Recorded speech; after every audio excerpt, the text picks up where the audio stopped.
WildByTalulah Hub's podcast. I'm here with Professor Vishnu Nair. Welcome. Thank you, Isis. And I'm very excited about this podcast because I did request Isis to expand on the idea of other worlds, other dimensions, Earth as a school. So there are lots of ideas circulating, online.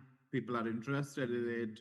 There's much more reception to it. So my first question to you is, could you tell the audience in terms of different dimensions that people are referring to and different aliens and beings, what is the information and knowledge that ISIS would like to share to this world about? Yeah, it's a very good question. So I think firstly, let's address the word alien. So alien is a funny word, and you could look it up on Google, or you could look it up in a dictionary. But alien really just means something that's not known to another, and we can be alien to one another. We could feel foreign, alien to one another. So I think that's one thing that we should address, or could address, and will address. So for me, nothing is alien. So whether you relate to being a star-seeded being that's in a human form, or whether you feel you're more orientated to still maybe being in the human form, but more in the relevance of maybe Pleiadian or Arcturus or one of the other stars, and you have that resonance of energy. So that's the first thing. And I think the word alien can be often associated with, when you're seeing on Hollywood or you're seeing in movies or you're reading about it, and the way it's been fictionalized and the way it's been spoken about really gives that feeling like it's something foreign. And maybe it is. I mean, every listener is going to have a different understanding. And I think even, what they've done in America, and a lot of the things that have been talked about from the alien understanding and how it's been hidden, I think, in truth, from the experience that I am is, and also just living in the way that I do in non-separation, then we all have different forms. Trees that have a form and it's conscious. In a natural world, there's infinite species of plants and trees. Human beings around the world, we all have very different forms. We all have different, it doesn't matter what culture we come from, even our skin coloring is going to be variable. So we're all very, very different. And to some degree, if you want to categorize into an alien form, we all can perceive that in each other, So I don't really think there's a separation. I know there's been depictions of, say, someone from the Pleiades where they've had a teardrop type shape head. But, if you go back in history with Egyptians, the shape of their skull was very big, at the top. And so I think really it's a perception. The word is really based on perception. Yeah. It's really wonderful to hear that when you said we can be alien to one another, in this world, but I was also wondering specifically when people refer to, Pleiadians or Arcturian beings, they give a particular image. People say that they have seen them in this particular image. So I'm pretty sure in their perception, in their reality, perceiving it. So is it true that these beings, for example, Pleiadians beings have a particular look? People refer to them as Scandinavian kind of looking, or is it true that they can take any forms? Any form. The thing is, we can be in any form. We can look in the mirror one day at ourselves, and then we can look in the mirror even 30 seconds after, and we can see someone else looking back at us. So it is very much steeped in perception, although a lot of people wouldn't agree with it. We can create our own form, and our form changes throughout. Our belief systems also govern a lot of the way we perceive form as well. So I think that's an important distinction. And if those people who, and I can't speak for anyone in particular, but from my understanding and experience, as something that can be creative and create form, then what people perceive as an alien form in maybe skinny legs, long limbs, and a different sort of shaped head, that can be a perception as well. Is that form a reality? Well, that reality is based on how we perceive things. Are there beings from other we're a multidimensional, infinite self. So therefore, everything is possible. And I mean, I worked with Ptah and Pleiadian energy, and he came in many forms, but of course he did also come in with those big eyes and an unusual shaped head, definitely. And you know, didn't have to wear clothes, so it was just sort of light bodied. But he could equally have shown up in a form. If I had fear, he would show up in a different form again to make sure that there was no fear associated with something that was being remembered at the time that I first met Ptah. So it's not one way of presenting, and energy that's from all different star seeds can present in any way. And I don't know of anything that is harmful, in the realms of existence. So if there's a desire to meet and greet another being or another entity, it'll take the form of something where there's not that fear. And of course, a lot of people will beg to differ, because people who've had that experience of alien abduction and there's been fear around it, I certainly want to acknowledge that that's a reality for people who've experienced that kind of thing, and that's something that I think is at the core of being afraid of something. I think there are definitely experiences where you can be taken into a different into a different dimension, and I know what that's like. I have had that experience, and I remember having being worked on, and I could hear them, energies speak, it's okay, and making sure that I knew I was safe and okay. But to me, that's my normal. I don't have fear around anything like that, because I don't see anything as separate. But I also recognize that there are people who are very afraid of that.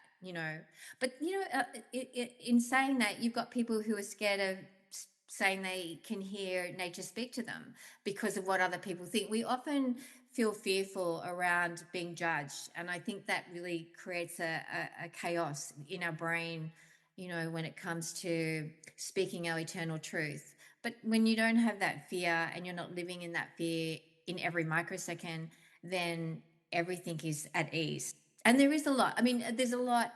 Our world is very funny when it comes to sharing things. It'll package it up and share something in a way that will be promoted or put out into the world. And there's always going to be someone that will resonate with that. And I think it's about coming back to the self and feeling where you sit with it in non-judgment, because we're all here participating in whatever we're choosing to participate. But yeah, I mean, I think there's so many beings. I love two things you said. We are multidimensional beings because I feel like we all can experience it the way we want to experience it. We sometimes experience it, but we don't consciously feel that way, but we're all experiencing. But the other bit around, I'm glad that you talked about the issue of alien abduction and fear. And I know that is a fear for people, Oh but yeah.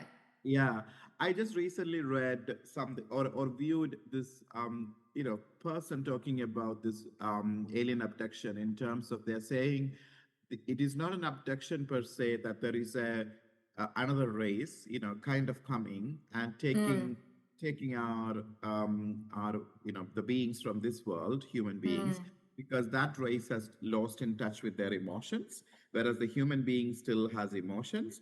So mm, they are trying to work on us in different ways, but then the other race wouldn't realize that the human beings actually can be very emotional and they can be very fearful for them because that is not in the mm. reality. So there are theories like that, there are stories like that. So, but is it true that is an abduction, or is it true that there's kind of a communication or a work around it, or Yeah, so it's yeah, communication. Communication yeah. is all pervading.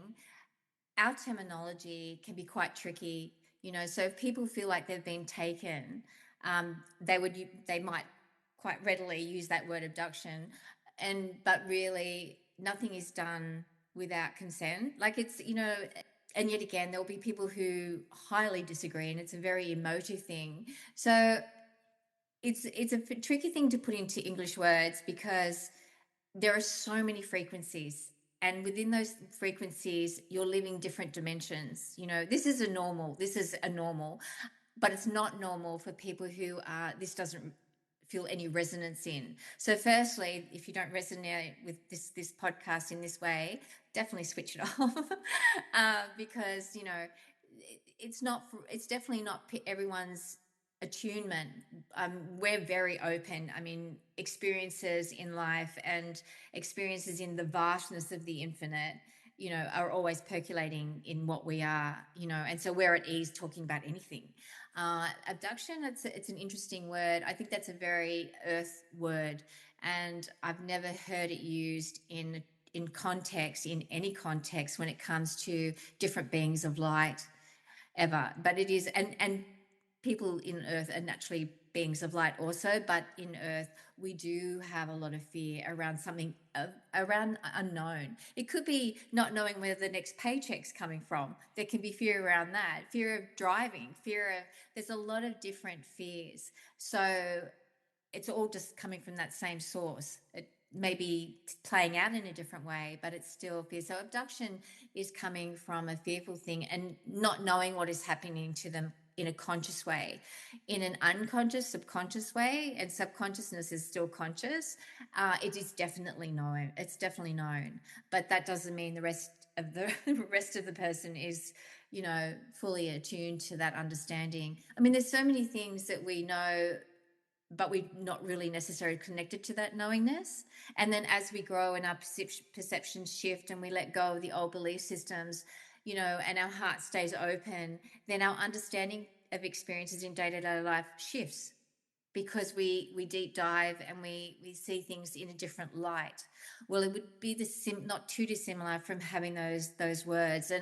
But as for other beings, that word really isn't a word. And so, and for emotions, emotions are a gift, and it's lovely to feel super excited about something. But even in this world, that high and low is also transcended by some. You've got the Buddhists that work the middle path, so it's not any extreme ways. So even in earth, in the way that people live in this earth right now, and yet again there's different earths, then we're all living something different anyway, according to what our journey is.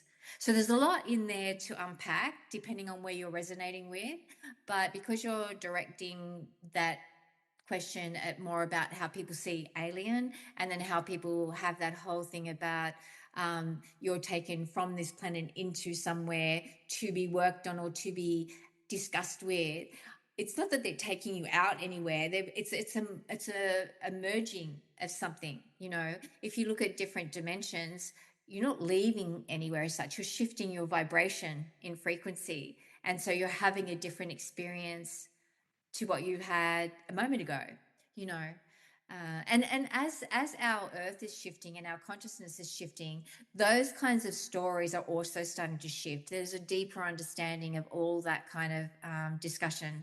And then other beings. I mean, Yanni King in far north Queensland has travelled the world with a being called Bata, and she's very famous, well written, and a beautiful. I've never met her personally, but definitely her work is amazing. And Bata's very funny. It's a very witty Palladian energy, and I think if you check her website out, you can hear him speak, and I'm genderized, but really it could be a non-gender as well. And there's only that communication that talks of one-man and alignment and debunks, anything like, that's fear-based. And you'll find that a lot of beings are coming through, whether it's in a human form or in a non-human form. Nature's communicating, it's opening up neural pathways within our cortex of co-creativity, and shedding the limitations of what's possible and what is, and then opening up the gateways of more of our universal self, rather than our limited victimized self, which often sometimes happens in this world. We live that quite victimized existence, until we feel that self-empowerment, and then we start opening up in whatever way a person feels it's going to serve them.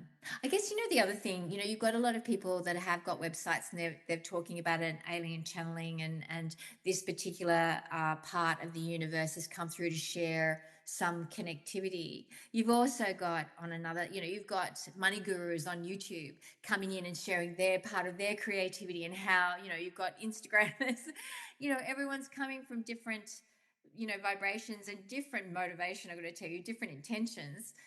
Some people have a very heightened intention to serve, and then other people have an intention to self-serve. So, there's a whole Pandora's box in there. So that's what I think one of the issues is that there's an information overload right now. There's so much Definitely.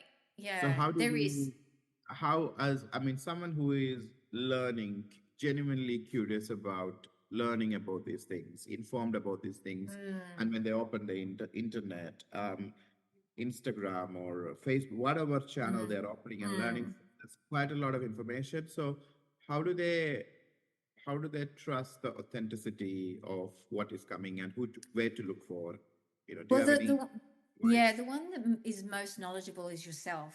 I mean, and Ganesh is a big advocate for this, and we've always shared that, first of all, no matter what's being touted out there, whether what we're having a conversation about or someone else, it doesn't matter.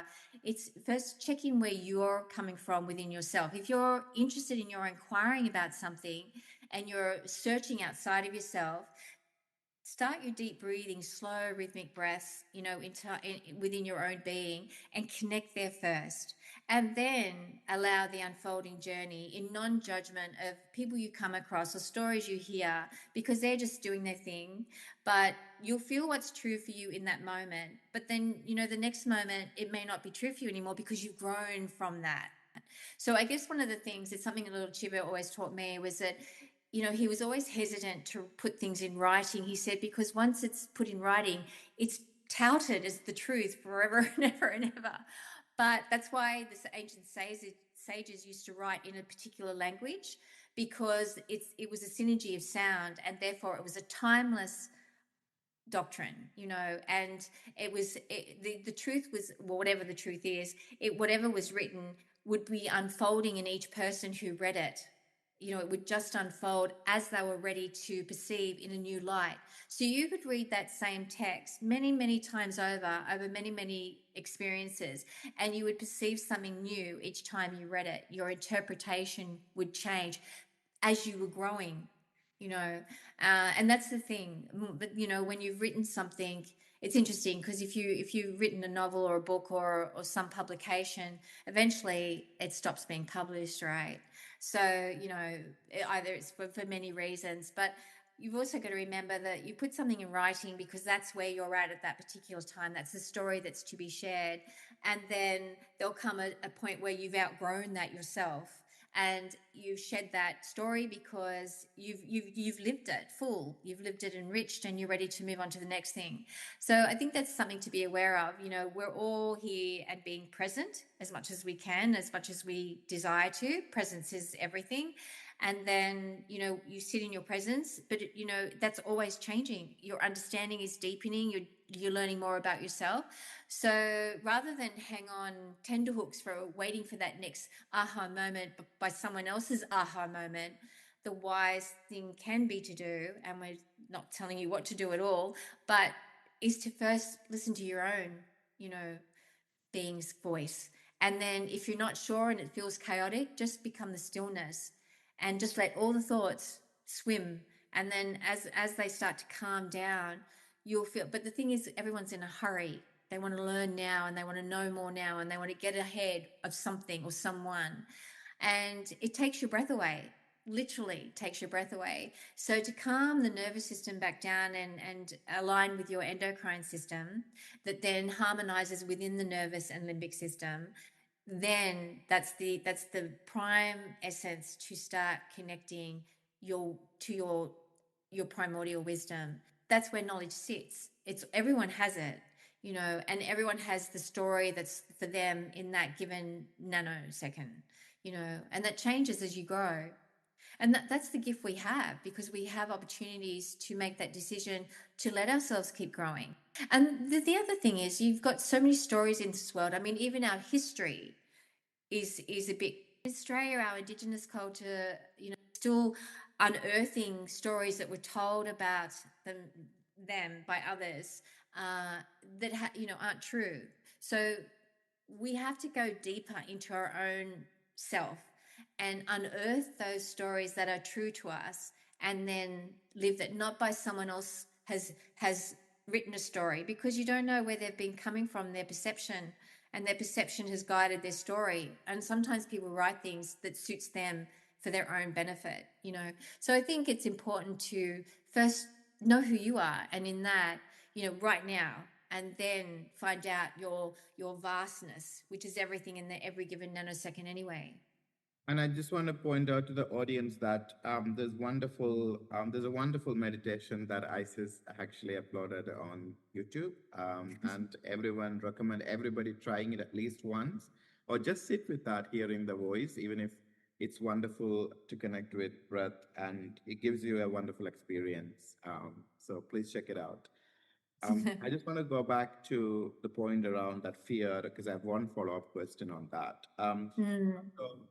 Yes, so we acknowledge that we want to dispel the myth around it, but also it is a reality for us, for people who are experiencing that communication or taking away them to another reality. It is definitely a I wondered what, it's two parts to that question. I wondered why that experience happened for them, the particular.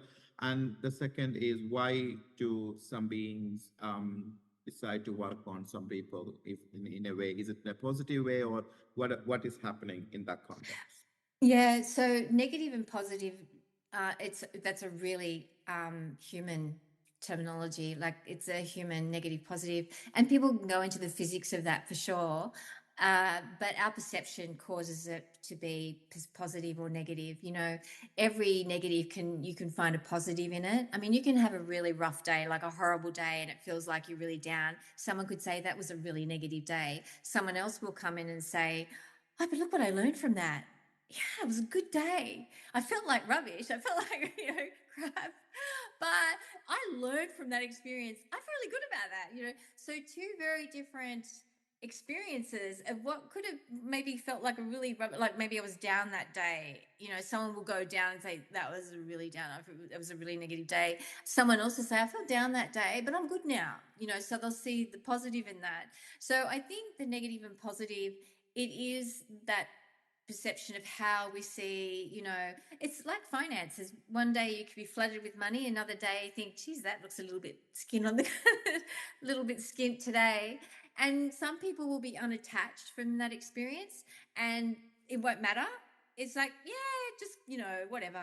But someone else will take that as a really fear-based thing and say, oh, I've got nothing, and it can feel that way, right? Because if it's in your cellular structure that you're on survival mode, that's a tough experience. It's a tough experience. But someone else might see that tough experience as that I can grow out of that.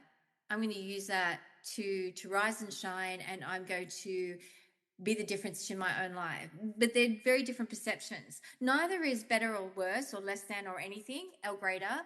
It's just the experience that we're bringing to our life.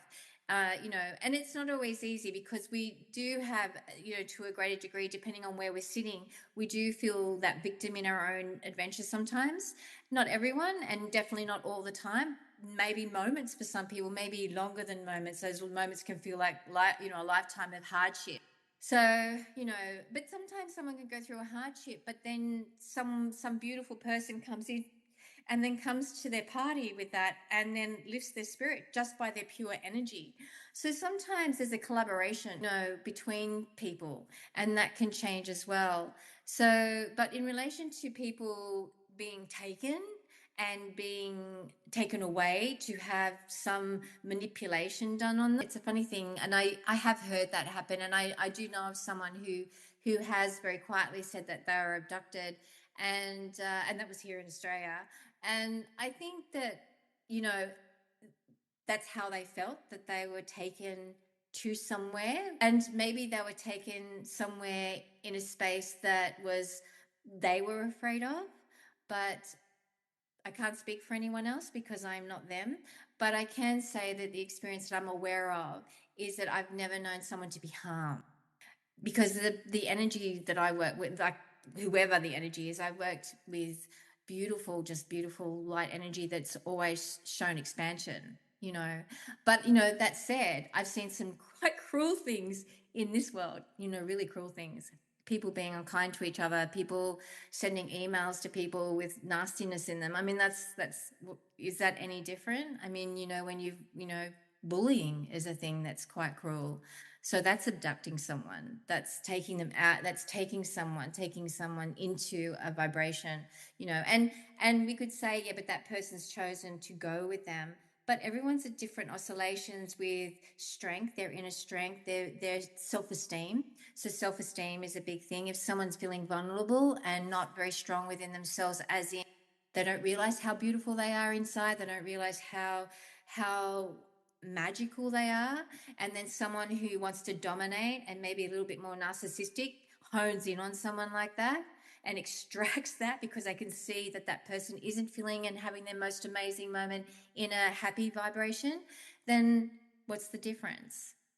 I definitely think there is, yeah, everybody's experience is everybody's experience, but I also feel there's a lot of these Hollywood movies also has created this fear-based Yeah, idea, you know. yeah, So how do we dispel that fear in terms of saying, people are coming and getting abducted, or which could be true for someone. I'm not really saying that is not, but also yeah, broader idea that aliens are here, or aliens in the world we use the word in this plane here and there, and they're probably in a war with us, or they're kind of come and take, there's all these ideas, and then it's kind of intensifying the fear. Obviously that yeah, reality is changing more. I feel like more and more people are waking up and they're not perceiving it that way.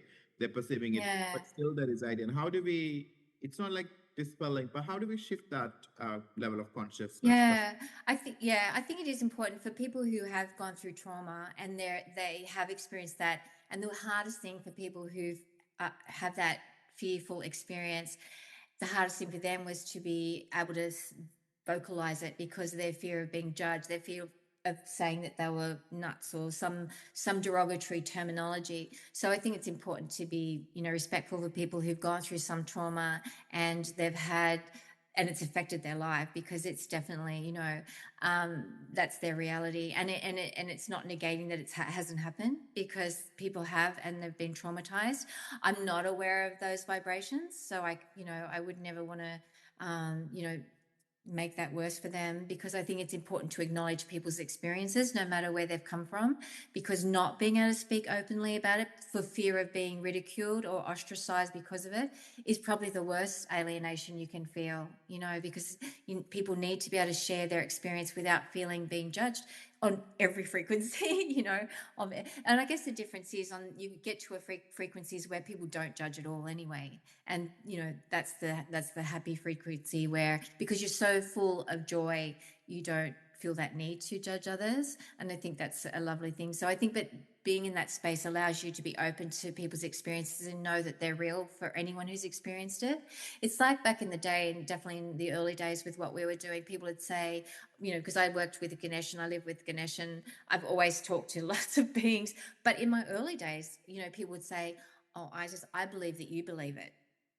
It was almost insulting, you know, and I had brought that back up, which is a good thing, because I remember thinking, what?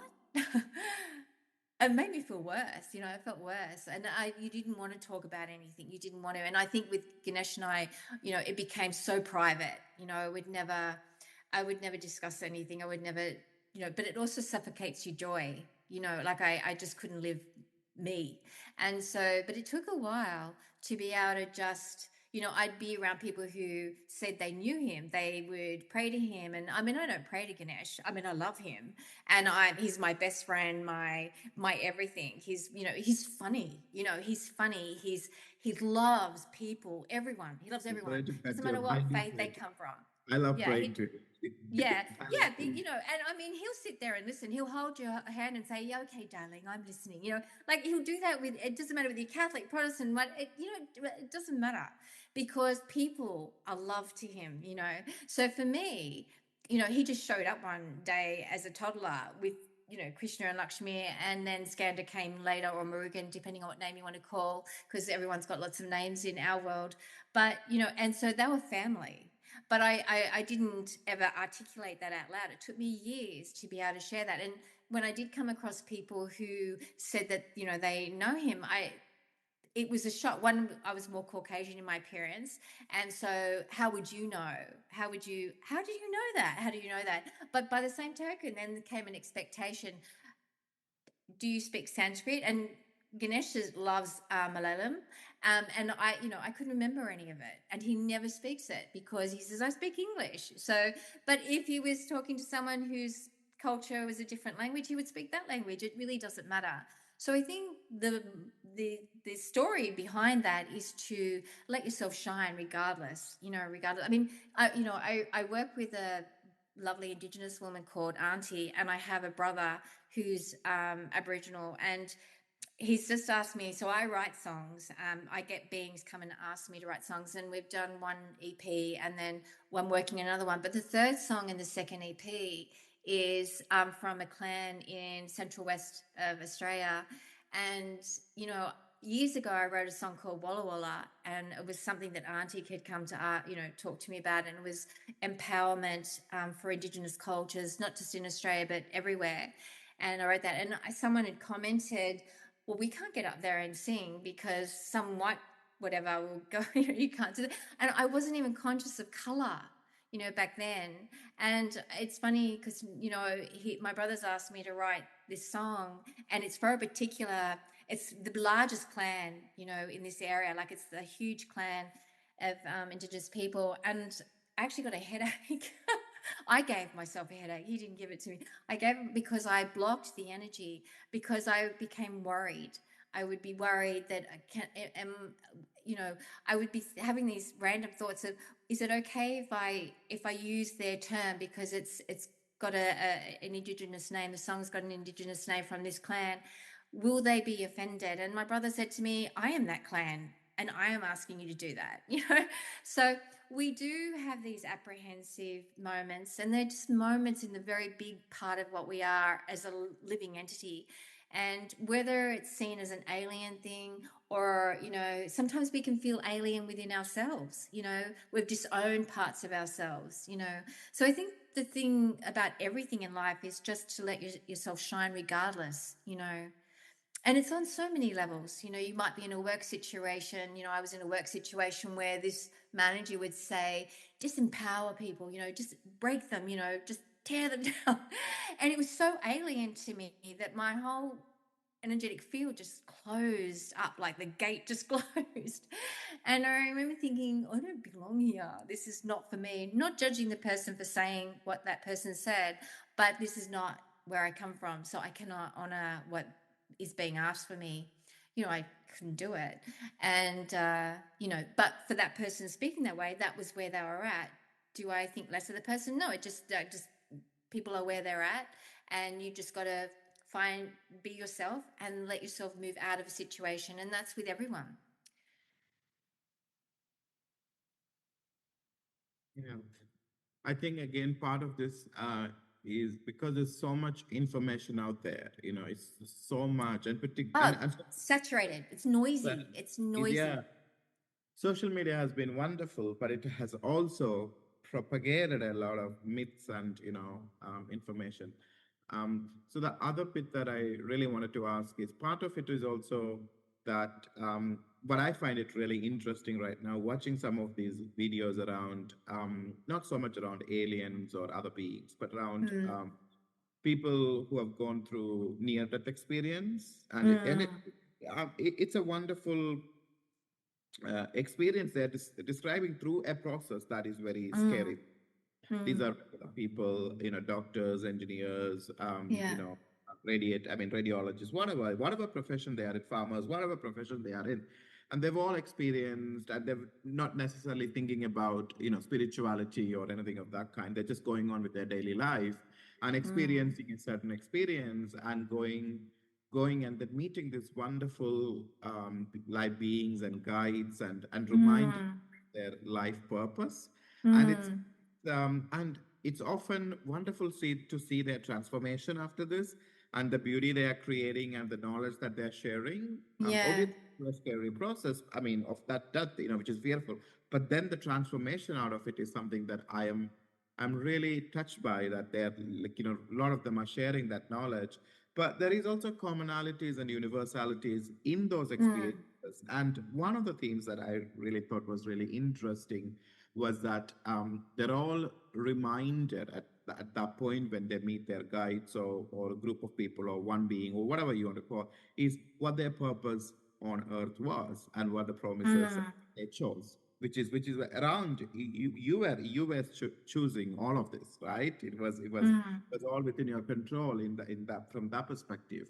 um so I wondered, part of that experience we go through, whatever experience that we go through in this life, is it that we were already promising, we were already selecting before we incarnated into this human body, that we were all all selecting, this is what I want to go through, this is what I want to experience. So is it part that we already did that? Is it part of our plan? Well, we can have with the people who've had those near-death experience where they've died died and then come back into their body.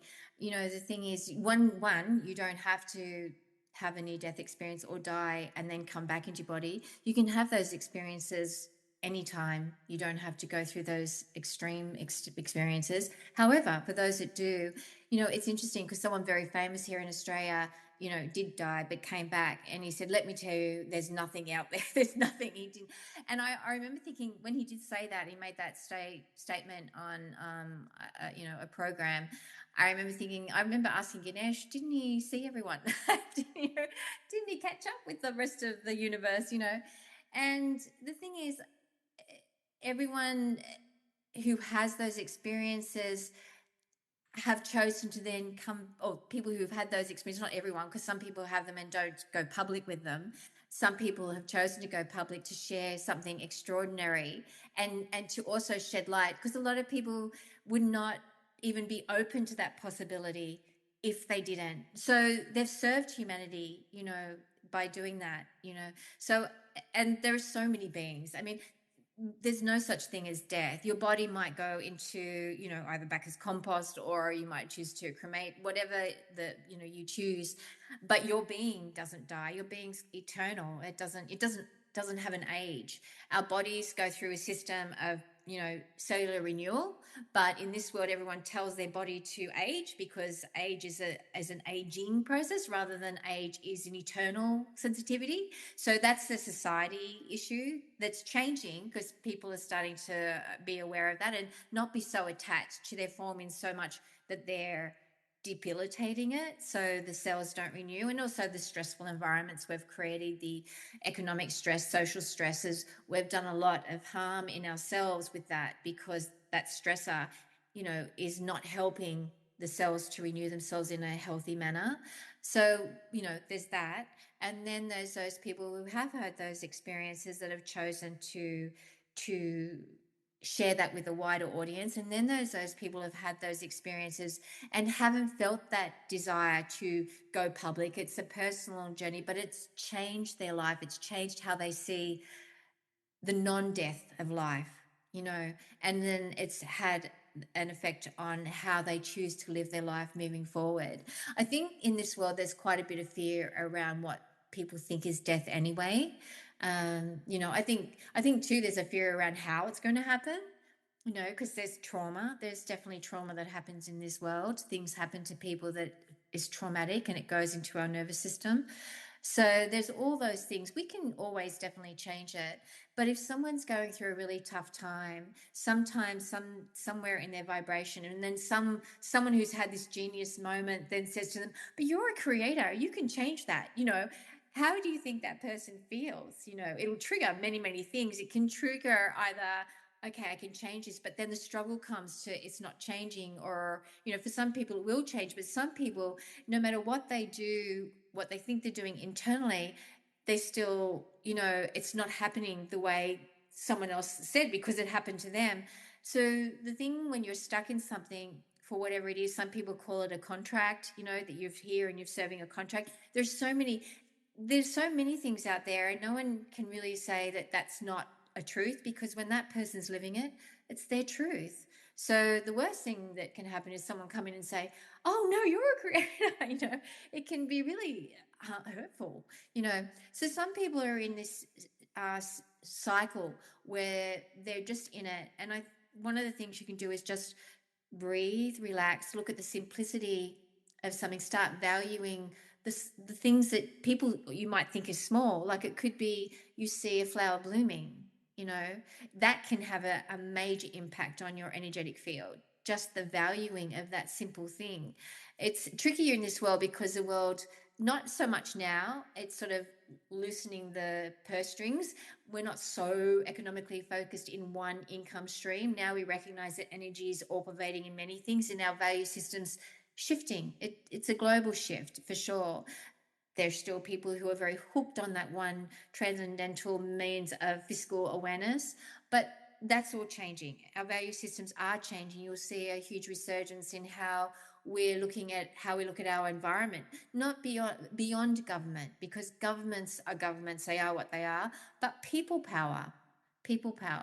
So there's all those things playing out. And the thing, I guess, with me, it's like AI at the moment. You've got all these people, grab that Claude or grab that AI, and I just made a PDF and I made this much money, right? So something might have worked for them. Maybe they're making it, and it's worked in so many days or so many weeks, and you can do it too. I have the formula. Sign up with me, right? There's a lot of noise around that. A higher percentage wouldn't have that same success because maybe doesn't resonate with them, but they're thinking, I could do that too. You can do whatever you feel in resonance of. But first, when we check with ourselves, where are we resonating with? What is it for us? And if we don't know, that's also okay. Just go about your journey. Keep breathing, deep breathing. And breathing is so undervalued. Breathing can really harmonize your nervous system. When your nervous system, limbic system, endocrine system, those three sister systems in our physical form, when they're they're interrelated, definitely, but when they're interwoven into harmonic resonance within each person, it's different for each person, but whatever your interweaving of harmony is, your life transforms in that moment. No one outside of you can really tell you, because it's an intimate experience. We can learn definitely that by other people's experiences, for sure, but your experience can never be exactly the same as another's. All the most amazing teachers always taught that way. They always put it back to the student, and vice versa, because we're both teacher and student simultaneously. But we outsource, we outsource to AI, we outsource to another person that we think knows more than us. But the one that knows most about ourselves is ourselves, when we give it a chance to get to know ourselves. And I think that's a key for pretty much all of us at some particular part in our life. If it's not in every moment, it's definitely there. And it's to value that connection to source, as we are, as who we are as a person, who we are as beyond that, and so it goes on. So it's interesting. I mean, you brought up AI, and I have questions around that, but I will ask that at another time. So speaking on this subject, in terms of people coming back and going, and experiencing something, the other theme around this is that people coming back to learn things, and I've seen people referring to Earth as a school, and I know you have also talked about this before in our private conversations. So, and I do think that there are aspects that I learn. When an experience happens, there is always something that you're learning. You already know that, but it's just still, I feel like, the best thing I think about is like, okay, you're learning something about yourself, more and more about yourself. So, what is what are your thoughts around people treating or considering this plane as a school for Yeah, learning? well, I guess it depends on how you're experiencing school. Like a lot of people didn't like school. So school would be the last word I would ever use. And I didn't go to, I mean, I didn't go to school, but definitely the firstborn in this body went to a school. School was not really something she enjoyed. So I've got that memory in my memory banks. And I think a lot of people don't, because people who have a certain way of being, school is like any school. I mean, I've been to uni, and that was a great experience. But, you know, TAFE is different again. So I think it depends on what your relationship is, first of all, with what is called school and how your own personal experience is. If it's a happy experience, you use that word all the time, you know, but school technically is about just meant to be a space for learning, but it's definitely not a space for learning for everyone. But as for universe and why we're here I never see Earth as a school. I never have, but then I don't use that word in that context. For me, we just show up and we go, we grow, and we expand. And whatever that is, we're having experiences. Whether you want to say you've learned from that experience, and that's your choice of terminology, whatever terminology you use is going to be personal to you. Just like language is a funny thing, because, you know, you could use a word that means, you know, something. If you change the tone in that word to someone and use it to someone who's had a different experience of that, they won't hear what you're saying the same way as you're saying it, because that's triggered something in their mind, and it's got a different relationship. So that's communication can be tricky in that way, because our experiences have brought us to a state of consciousness that unless we're aware of our own language and how we relate to language, it can be quite tricky. That's why communicating, it's funny when people say I'm a good communicator, because it's funny. And now I think on on websites and social media, they've got people saying, if you speak like this, you know, you won't nail that job. Now, you should never ask how's the weather. I mean, that's the latest thing. I'm thinking, gosh, I ask how's the weather all the time. So I think there's so many people telling you what to do, you know, or you won't be able to do this, or you won't be that, or you won't be as confident. You come back to you. I think, you know, and I'm not telling you either. It's just listen to yourself first. If you feel comfortable speaking in a certain way for you, who you are right now, then it's who you are right now. If tomorrow you get up and you speak differently, or you communicate differently, or use different languages, or you get up and say, I want to learn this earth is a school for me, you know, and you radiate happiness with that, then that's the terminology you'll use. But if you feel like you want to get up and you want to do this and not, and you'll have a different terminology and a different definition beyond, you know, a thesaurus or a dictionary or Google. You know, I mean, how many people, what was that again? Let's Google, you know, there's all those things. Or now AI, I'll get AI to do that for me. Definitely no criticism. AI is definitely part of life here. And, you know, and for people who are busy all the time, sometimes it can be a helpful tool. Some people are very pro and some people against, and some people move, you know, go the middle path. But that is no different to anything in life. You'll get people for, people walk the middle path, and people are against.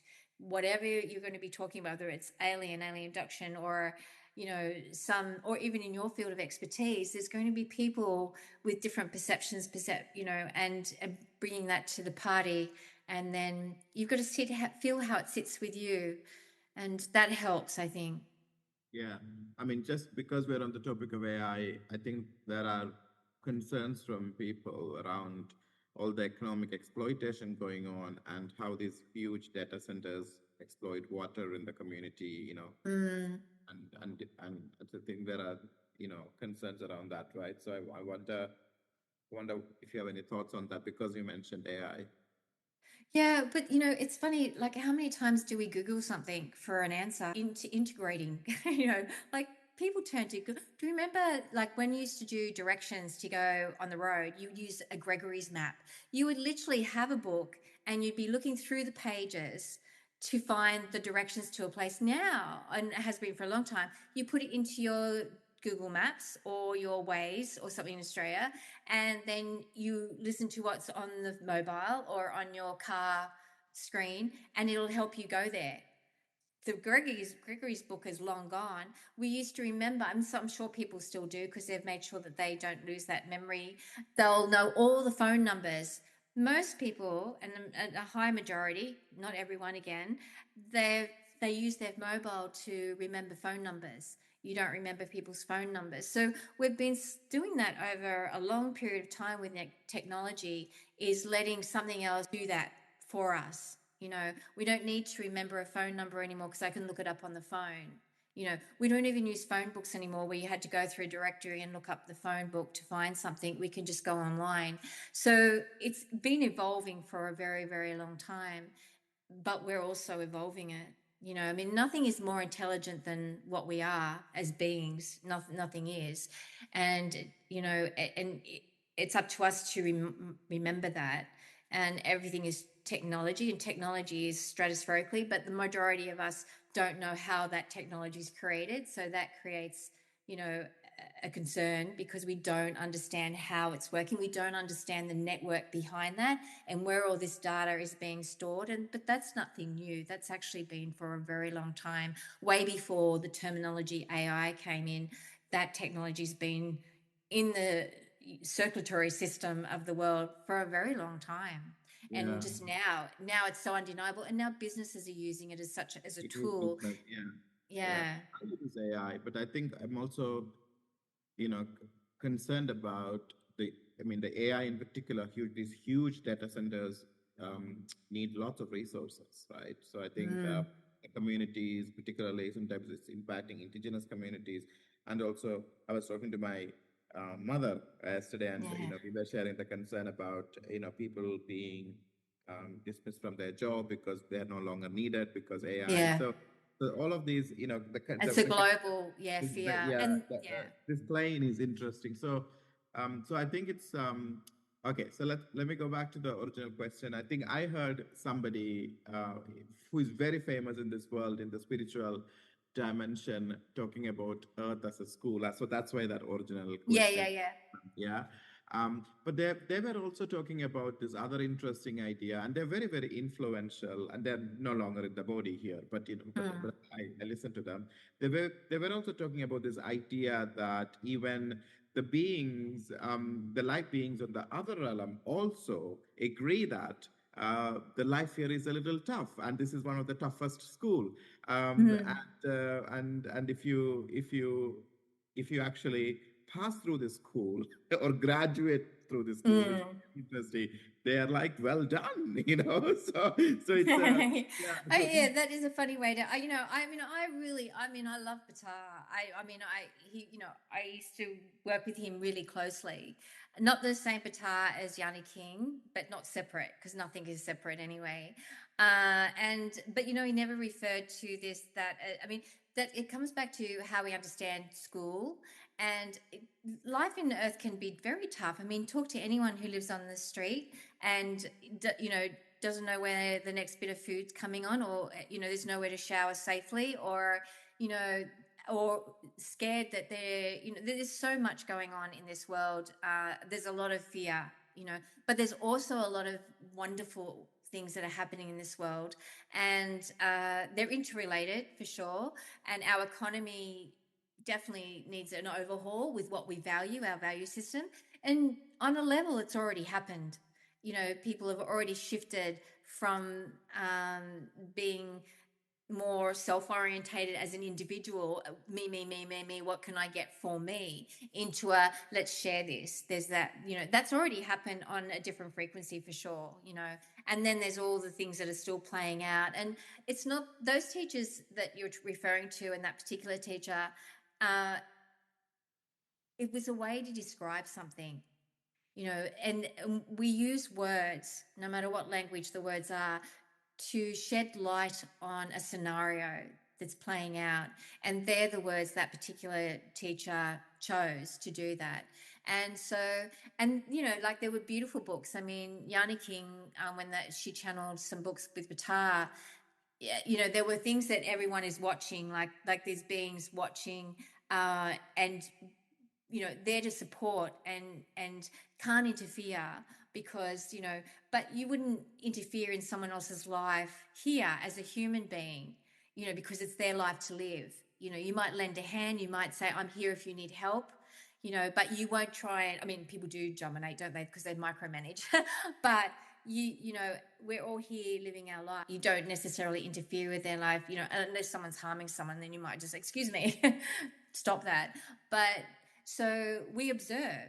Sometimes we'll observe our neighbor, we'll observe something, making sure they're okay, or, so there's that understanding. These are all different understandings, but ultimately any being that I've ever, come across or know about, it's about respect, and it's about being present and knowing there's a vast presence around. They don't think about fixing, that's the thing. No one needs to be fixed. It's like no one's damaged, because from a universal perspective, no one is damaged. It doesn't, it's a mental mind thing that we as humans think, that person's very damaged. Have you ever heard that? I've heard that person's, been through very damaged, but from a universal sensitivity, there's an awareness that people go through pain, but that doesn't mean they absorb that pain, but that said, I've seen Ganesh absorb pain from people, as a buffer. When it's just too much, I've seen him just hold people energetically. And not only him, I know a lot of beings that will do that. And I know a lot of people that have experienced beings hold them when they've just felt lost and alone and feel the suffering of this existence, for sure.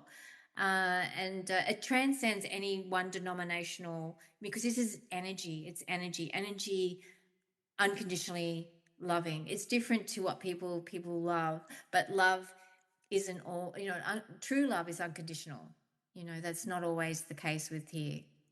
So one of the things that I struggled very early on, and I will be very honest with this idea that it's all very loving and caring, and now I've evolved out of it, and I don't think I was ready for that kind of learning very early on.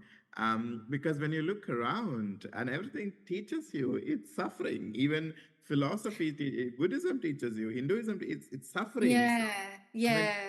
when you look around, it's the beauty that you see in the creation, but at the same time, and then the human beings are capable of such wickedness and evilness and all of that. So it's very hard for someone to then believe that, But I think your teachings, which has really helped, I'm sure a lot of people, is coming from a very different reality too, and it takes a shift in perception to almost embrace that and to know the depth of what it is, right? The depth of all of that experience that we are talking about. From a if you zoom out, it really doesn't matter because it is all happening, right? But how do we? I mean, and I'm not saying I'm perfect, that I'm always in that moment of wonderful, but how do people, it's not convincing, but how can people recognize that in their everyday experience, when they, the fact that they experience economic hardship or all the realities of the world, and then to be reminded, it's really hard. Then to be reminded, Yeah, it is. you Yeah. know, Oh, that if I we all go. Yeah, we all go through highs and lows. I mean, I'm not immune to it. I've got all these beautiful beings, and we're beautiful beings, right? You, myself, neighbors, we're all beautiful beings. But that doesn't negate that we don't have tough times. Like you can have a tough time, you can hit rock bottom, and it's finding the strength within to rise up out of it. There's times where you just can't, so that you just have to sit in that state of and think, oh my, and then but something then triggers inside ourselves. Not for everyone, I mean, some people it doesn't, and so they choose to move on from their form, for sure. And I think it's very hard for the people left behind, and I say left behind because they've lost that form to hold and to love, and and the it can scar people, for sure. It just plays on people's mind, the why did that person choose, and or were you going through a really tough time, and why did that happen, or why was that allowed to happen? But we can also ask ourselves, why do we allow that to happen to each other? Why do we allow to, if you see someone hurting, do you cross the street and walk the other way? Like you used to, there was times and there's been different experiences, and in some places you still do, but often in a busy city you can walk past someone and no one will see each other. They'll be just busy, and if you look at someone and you smile at them and say hello, it's like you're a freak, because we've just lost that social connection in some ways. It's changing, and it's not always all the time in every location, because the world is vast and the people are vast, and oscillations are constantly shifting. But it's, people do suffer. We do suffer. You have rough days. I mean, I've definitely had rough days. Without a doubt. Some days you think, oh, I don't want to do a redo for sure. And I don't know what, I mean, we're perfectly perfect in whatever we are. It's just what we think is perfect that's not, and that's a thing, that's a terminology that's hard for any of us, because this expectation to be a certain way is not healthy. We have to, I mean, oh, gosh, I remember I go out of the house and my shirt's on inside out. I've done that so many times. I'm oblivious, and I'll say to Ganesh, "Why didn't you tell me my shirt was inside out? I've walked through the streets, or I forgot to do a zipper up, or something like that." These are imperfect moments perceived by some, but what do? It's happened. I You can't have done worry. worse. I have done worse, and I will not Yeah. reveal it to the public right now, but I'll tell you in private what I've done. Yeah, okay. So I think we have these moments. We have these moments, and but I think the thing that undoes most of us at different times in our life is that even if we don't realize, we're not even conscious of it, that fear of not being accepted for who we are. I think it's at the core of many suffering, and so much suffering. It's the majority of suffering, actually, and it doesn't matter where you come in the demographics of life. It affects majority of people at some point in their life, if not for a lot of their life. It's like some people might be millionaires, but they're always scared of losing it. Some people might have not much money at all, but they never worry. Like it's and vice versa. Some people have a lot of money, they're just giving it away because they know it's okay. And then other people who don't have a lot are trying to bring it in and desperately. So we're all functioning in some way. But I think the thing is to be happy is to be happy with who you are in every moment, because circumstances are going to change no matter what. Not to fear the change in circumstances, but to know that things are always impermanent. But that frightens some people. Some people really are scared of change, and they scared of the unknown. But the unknown is all that there is, because at some point in you and somewhere in you do know. We just don't always remember what we know. Fear of not accepted who we are is the root of suffering. Well, That's it really it does, it makes us. I mean, we've all gone. I mean, I totally admit that I remember going very quiet. I mean, I was so open when I first walked in, so open. I thought everyone was so open, and the things that would come out of my mouth, I just was so unbelievably naive. But over time, I literally closed up, and for a long time, I actually withdrew, really withdrew. So I think that I'm sure a lot of people will relate to that on different levels, and but then something in you switches, and you can't be anything other than what you are, and you become openly vocal, not in people's face. I mean, you don't want to just shove something that you are in people's face, but if you're just speaking as your normal, like whatever normal is for each person, because it's going to be different. But if you just be who you are, and people don't resonate with it, then they won't stay in your life. And that's a blessing for both. And I think just as self-acceptance is really where it starts, just accepting the beautiful person you are, even if you don't use those terminologies, just accepting who you are, and that who you are is amazing, and it doesn't matter what that presents and how that presents, as long as you feel the joy of it. And when you don't feel the joy of it, that's okay too. I'm mindful of the time, so I'll have couple of questions and we Yeah. can stop. And this is an interesting question. Um, you know, and again, it's very Hollywood influenced idea that there is a disclosure. And a lot of people who are very popular in this world, who has made predictions as to when that disclosure of the alien beings are going to happen, and they're going to Mm. and I have a friend who is particularly into this topic. He's always posting on social media. That being comes from very genuine excitement, of Yeah. oh, I can't wait. It's only 3 months before the disclosure day. So and I also went and watched the movie a few weeks Mm. disclosure day. And the famous Hollywood actors talking about it. But then me sitting here and thinking, but this disclosure has already happened, and Yeah. happened many Well, I think generations. your friend, yeah, I think your friend, they're ecstatic. So it's giving them joy. You Is know, given. So, well, but my question fantastic. is there a Yeah. particular disclosure they are based, or do you see that happening based on these predictions and a lot of people who are excited about it? Yeah, Yeah, well, I think it's wonderful. People are getting excited about someone visiting. I mean, it's lovely. The thing is, they've always been coming. It was, so that particular event I'm not familiar with at all because energy is always present. It's always there. It's maybe for those people, they're ready to tap into it around that time. I don't know. What I am aware of is that they're always present. Everyone is always present. The earth is shifting. The understanding of what earth is, it's not a round ball in the sky. It's energy oscillating. The understandings are constantly changing. But as for, a particular day when an event's going to happen, that's been happening for centuries. And I think a lot of the time it's been just opening up gateways of understanding. But if someone's getting joy from the excitement of that impending day for something happening, and they're feeling the ecstatic state of it, then maybe that was the gift, to feel that. But as for, something showing up, whether it's considered an alien understanding or not, every being is always around because nothing is really separate ever, but we separate. We're very good separators, equally as we're good at connecting, so. Okay, so my final question is, as a multidimensional being who experiences realities, do you perceive that, there's conversations around how this planet is always changing, people are always changing their Yeah. realities, but is it also true in other realities their systems are always changing, the beings in their consciousness is also shifting, and their own understanding of the universe is also shifting, and are they also evolving?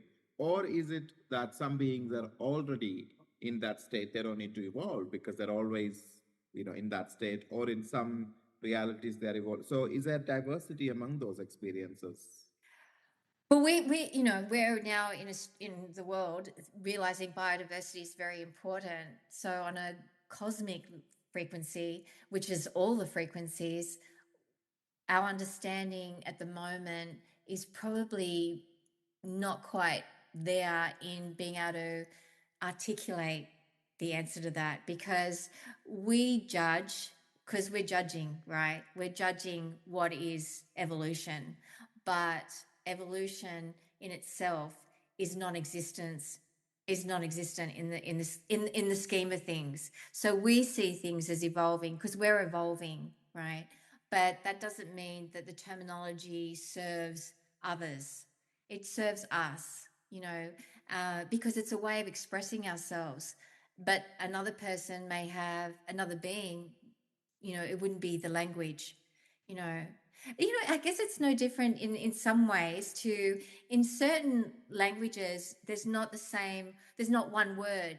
So they explain it very differently and it won't be exactly the same meaning. So if you imagine that cosmically speaking, we're thinking from the way we think now. So the question's based on how we're perceiving right now.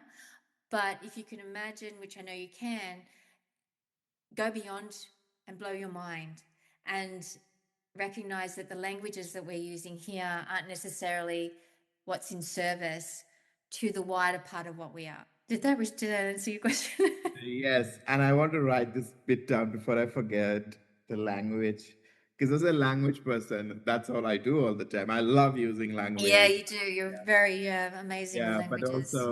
but also I know the limitations because sometimes there's an experience that is so deep, and I feel English is so limited sometimes in for me to even Malayalam, like I don't really, so it's the human language, it's all as wonderful as it is so limited, and there are other ways to communicate, like I'm Yeah. thinking some of the theater people, how they create, how they come up with Yeah, that. language is you've got body language, but you've also got your sound frequency vibration. So without even articulating, which is a valuable resource, people who don't hear, they use their sign, but even when they're not using sign language, their animation, their vibration is already communicating. People who can't see through the way people see, they're also using a language. So there's many ways to articulate beyond word, and that's vast and it has no limitations whatsoever.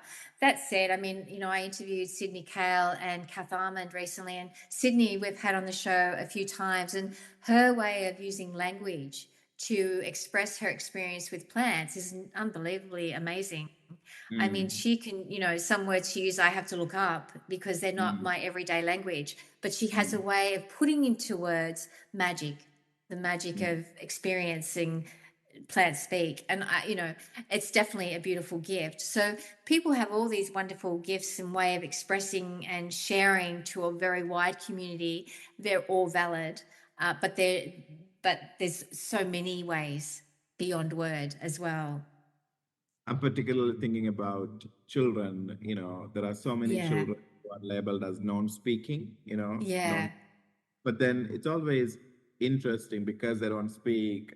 People always assume that there is their own experience or there's some kind of a deficit. But it's almost like people have lost their curiosity to understand what the Mm, other experience is, what yeah, the profoundness judgment. yeah. Yeah, But also, yeah. what some non-speaking doesn't mean that they're not non-communicating, and they're always communicating. They have Mm, such profound experience in a very different way. Or, I think I would like yeah. to do a podcast on that one day. Definitely, we'll book you Yeah, in. yeah, yeah. I know Okay, that's I a just very big topic, and we would definitely be in that. And Ganesh will come into that one as well because, you know, uh, yeah, there's also telepathy, and there's also what I used to call mind speak, where you didn't ever use your mouth to speak; you would just speak through beyond thought. And I yeah. used to prefer that. So I definitely that's a conversation we're very open, and Ganesh is super excited about that one. Yeah, Yeah. yeah. And people who are interested, obviously, I haven't watched it. I have only read it a little bit, but it was very kind of, popular or controversial in terms, people in relation to this topic is the telepathy tapes. If Mm, mm. people can look that up, talking about this subject. But thank you so much, and I really take the point that that we started with aliens, but it's always wonderful to do a podcast with ISIS because I have this very normal material questions, but the podcast itself is a journey.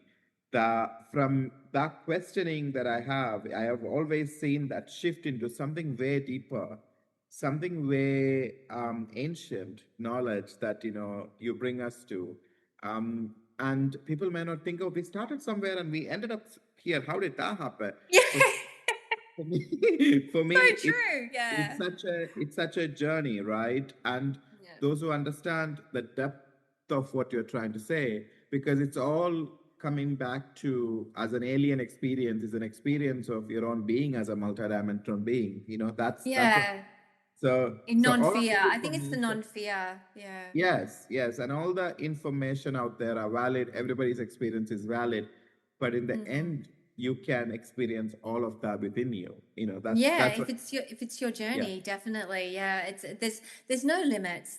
We do as people place limits on ourselves every day. We do. Oh, I can't do that. What will people think? Oh, I just can't do that. I don't have the skill. But you do.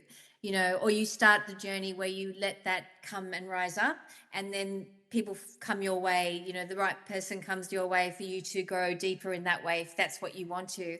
So opportunities there. Sometimes we don't realize we've blocked it in some way, and sometimes we don't want to be responsible for that block, and maybe we do, but then we're scared because we don't know how to unlock it. It's so entrenched, and that can be a journey in itself. I think the key, and it's not always easy for sure, is to enjoy who you are in every now moment, and sometimes that's a learning process in itself. It's just everyone is unique and beautiful, really. yeah. Yeah. But I mean, I just want to emphasize that I think those experiences are valid and true for people, and particularly Mm. I myself believe in those experiences. Those Yeah, experiences. because you've lived Whatever them. it is. Yes, Mm. and also recently I was watching that video in Australia that happened, right? Those aliens or the ship has landed, and Yeah, in Africa. But I felt what a wonderful experience that is because those beings chose to appear in front of those kids and yeah, talk about environment and taking care of planet Earth, and they all yeah. have grown up, and that experience has definitely changed their shift in thinking, and in their life. Obviously, it might have been a fearful experience in the beginning, but it transformed them. So though I genuinely believe in those experiences, and I think they are. So that's beautiful, actually. Yeah, yeah. I think if you can bring something forward and share it in a way that's not creating more fear, so people then become a little bit more open. They don't have to accept it or believe it, or because if they haven't had the direct experience, and sometimes it's hard. You don't want people to believe. It's the feeling. It's connecting to the knowing, the inner knowing. Beliefs come and go all the time, depending on where we're at in ourselves. But the knowingness is always present. Yeah. Thank you so Thank much. you. Yeah, thank you. Thank you, Vishnu. Thank you, Professor, for coming on board. We always look forward to it. We will book you in for that telepathic type conversation. Oh, I can get into the language of plants with that as well. It's interesting as well. And the interconnected mycelium, that'd be awesome.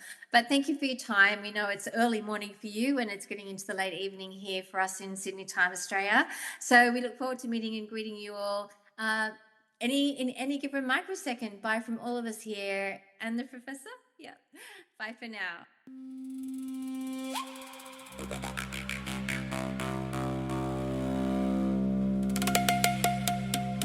Bila.